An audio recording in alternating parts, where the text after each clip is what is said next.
6 വർഷം മുമ്പ് നിരോധിച്ച ഇന്ത്യൻ കറൻസി കണ്ണൂരിൽ നിന്ന് കണ്ടെത്തിയ സംഭവത്തിൽ അന്വേഷണം 50 ലക്ഷത്തോളം രൂപയാണ് കണ്ടെത്തിയത്. ട്രെയിനിൽ ഉപേക്ഷിച്ച ബാഗിൽ നിന്നാണ് 1000-ന്റെയും 500-ന്റെയും നോട്ടുകൾ കണ്ടെത്തിയത്. ആരാണ് പണം ഉപേക്ഷിച്ചതെന്ന് വ്യക്തമായിട്ടില്ല.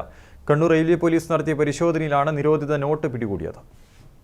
2018 നവംബർ 8-ന് പ്രധാനമന്ത്രി നരേന്ദ്രമോദി പ്രഖ്യാപിച്ച നോട്ട് നിരോധനം 6 വർഷം കഴിഞ്ഞിട്ടും ആളുകളുടെ മനസ്സിൽ നിന്നും മാഞ്ഞിട്ടില്ല. നിരോധിച്ച 1000-500 രൂപയുടെ നോട്ടുകളിൽ 99% തിരിച്ചെത്തി. ശേഷിച്ച 1% ചിലതാണ് പല സ്ഥലങ്ങളിൽ നിന്നായി കണ്ടെത്തുന്നത്.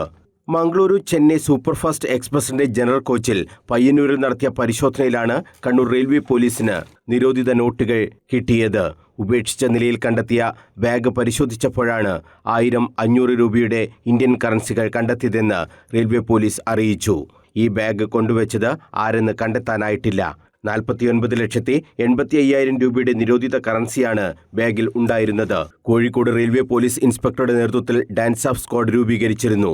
ഈ സ്ക്വാഡിന്റെ നേതൃത്വത്തിലായിരുന്നു പരിശോധന. Kannur railway police SHO P Vijesh, ASI Manoj, senior CPO Sangeeth, Jijesh, Murali, CPO Jose, Akhilesh എന്നിവരാണ് നിരോധിത നോട്ട് പിടികൂടിയത്. കടലാസിന്റെ വില മാത്രമാണ് ഈ നോട്ടിനുള്ളത്.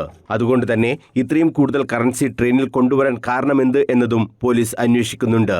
ഇതിന്റെ ഉറവിടം കണ്ടെത്താനുള്ള അന്വേഷണവും നടന്നുവരികയാണ്. നിരോധിത നോട്ടായതിനാൽ ഉടമസ്ഥരാരും പോലീസിനെ സമീപിക്കാനും സാധ്യതയില്ല. കണക്കില്ലാത്ത പൂഴ്ത്തിവെച്ച പണം ആരോ ഉപേക്ഷിച്ചതാകാമെന്ന നിഗമനത്തിലാണ് railway police. News bureau, Kannur.